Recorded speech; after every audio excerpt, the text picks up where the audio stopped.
जब हिंदुस्तान के लोग पीस कीपिंग फोर्स में जाकर के दुनिया के अलग अलग देशों में अपनी सेवाएं देते हैं, तो भारत का चरित्र अजय रहने का है, विजयी रहने का है, लेकिन किसी के हक को छीनना ये भारत का चरित्र नहीं है। और ये तो भगवान रामचंद्र जी और लक्ष्मण का जो संवाद है लंका छोड़ते समय, तब भी उस सिद्धांतों को हमने देखा है। लेकिन जब कोई टेररिज्म एक्सपोर्ट करने का उद्योग बना करके बैठा हो, मेरे देश के निर्दोष नागरिकों को मौत के घाट उतार दिया जाता हो, युद्ध लड़ने की ताकत नहीं है, पीठ पर वार करने के प्रयास होते हो,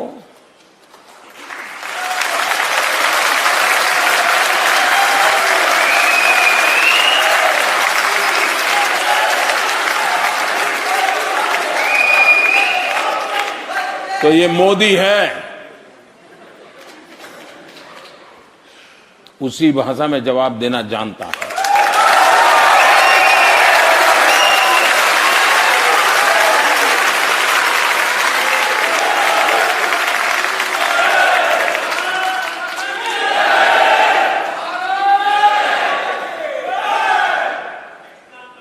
हमारे जवानों को टेंट में सोए हुए थे रात को, कुछ बुद्धि लाकर के उनको मौत के घाट उतार दे। आप में से कोई चाहेगा मैं चुप रहूं? क्या उनको ईंट का जवाब पत्थर से देना चाहिए कि नहीं देना चाहिए? और इसलिए सर्जिकल स्ट्राइक किया, और मुझे मेरी सेना पे गर्व है, मेरे जवानों पे गर्व है। जो योजना बनी थी उसको 100% तस्सू भर गलती किए बिना उन्होंने इंप्लीमेंट किया, और सूर्योदय होने से पहले सब वापस लौट के आ गए। महात्मा गांधी ने कहा था, आप कोई भी नीति बनाएं तो उस तराजू से तोलिए कि उसका जो आखिरी छोर पर बैठा हुआ इंसान है, उसकी जिंदगी में उस नीति का क्या प्रभाव होगा।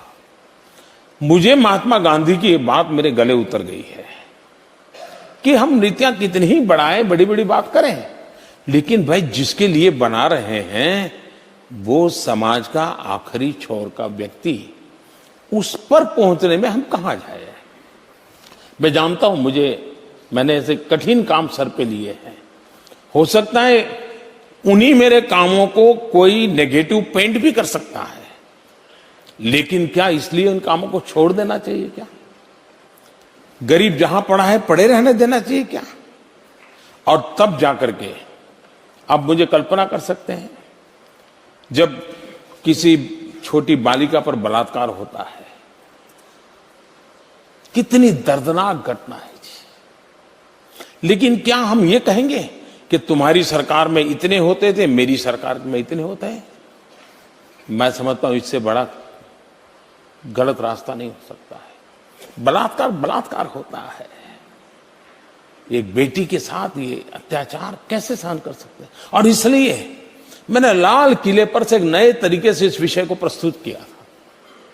मैंने कहा कि बेटी शाम को देर से आती है तो हर माँ बाप पूछते कहां गई थी, क्यों गई थी, किसको मिली थी।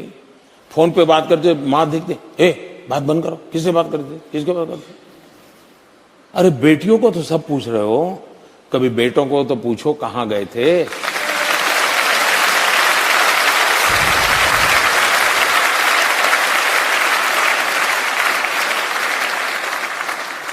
ये बात मैंने लाल किले से कही थी, और मैं मानता हूं ये बुराई समाज की है, व्यक्ति की है, विकृति है, सब होने के बावजूद भी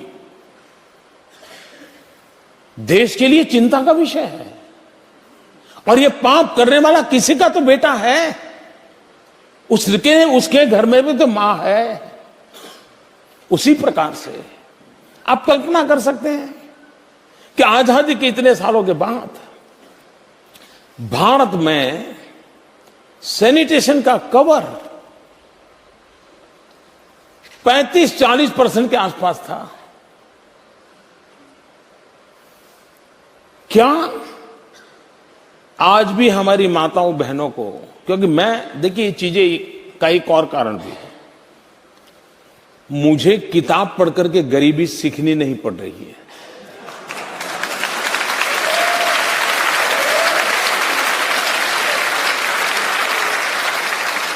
मुझे टीवी के पर्दे पर गरीबी का एहसास करना नहीं है, मैं उस जिंदगी को जी करके आया।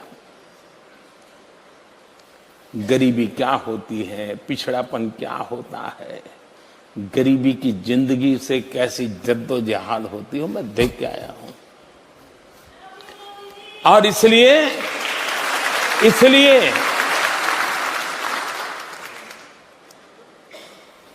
मैं मन से मानता हूं राजनीति अपनी जगह पे है।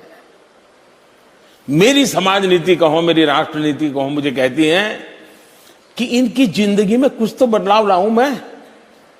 और तब जाकर के मैंने लाल किले से कहा कि हम 18,000 गांव जहां अभी तक बिजली नहीं पहुंची है, इसका मतलब बाकी गांवों में पहुंची है, जिन्होंने पहुंचाई उनको 100-100 सलाम, लेकिन 70 साल के बाद 18,000 न पहुंचना, ये भी तो जिम्मेवारी हम लोगों को लेनी चाहिए।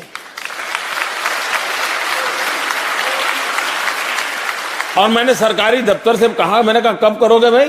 तो किसी ने कहा साहब 7 साल लगेंगे। मैंने कहा मैं 7 साल इंतजार नहीं कर सकता। और मैंने लाल किले से घोषणा कर दी, मैं 1000 दिन में काम पूरा करना चाहता हूं। कठिन काम था, दुर्गम इलाके थे, कहीं तो एक्सट्रीमिस्ट लोग, माओवादियों का इलाका था। 18,000 गांवों में बिजली पहुंचाने का काम करीब करीब पूरा हुआ। अब शायद 150-250 गांव बाकी हैं, काम चल रहा है। मोदी जी, आप कल्पना कर सकते हैं कि गरीब मां शौचालय जाने के लिए सूर्योदय से पहले जंगल जाने के लिए सोचती हैं, और दिन में कभी जाना पड़े, शारीरिक पीड़ा सहती हैं, लेकिन सूरज ढलने तक का इंतजार करती हैं। वो शौचालय के लिए नहीं जाती हैं। उस मां को कितनी पीड़ा होती होगी, कितना दर्द होगा, उसके शरीर पर कैसा जुल्म होता होगा। क्या हम टॉयलेट नहीं बना सकते?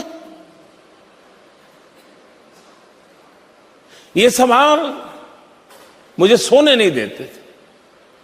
और तब जाकर के मुझे लगा कि मैं लाल किले पर से जाकर के अपनी भावनाओं को बिना लाग लगवे बता दूंगा, जिम्मेवारी बहुत बड़ी होगी। लेकिन मैंने देखा कि देश ने बहुत रिस्पांस दे दिया। जो मेरा आज करीब 3 लाख गांव ओपन डेफिकेशन फ्री हो गए।